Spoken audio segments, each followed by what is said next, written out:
નમસ્કાર મિત્રો, આજે હનુમાન જયંતિ છે અને સમગ્ર ભારત જ નહીં, સમગ્ર વિશ્વમાં સૌથી વધારે પૂજાતા કોઈ દેવ હોય તો એ હનુમાનજી છે.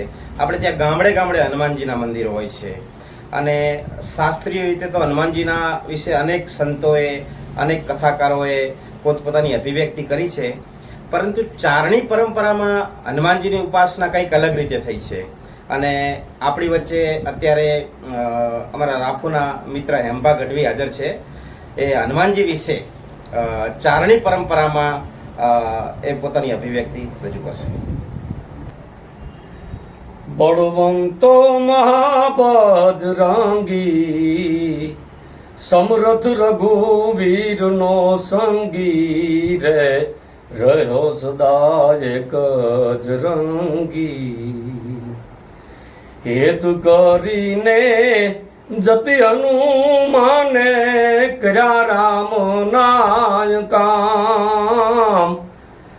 દુઃખ વેઠી બહુ દેહમાં તે તો રીઝાવી દીધેલ રામ.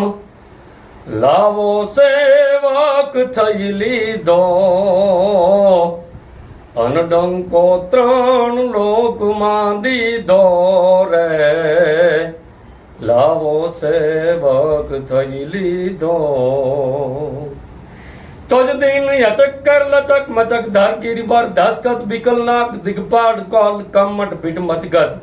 અને સરિત શકલ મગ રહિત જલ નિત જલ યુઠત કાલ બધિર સુર સહિત सबे बहुतल पर टूटात. दसमो लिचकित सूर्य सुर हिरण गिरी अति खल भलन नर हर बनांति हनुमंत जबे हो करद लंका लो. बलवंतो महाबजरांगी समरथ रघुवीर नो संगी रे રહ્યો સદા એક જ રંગી.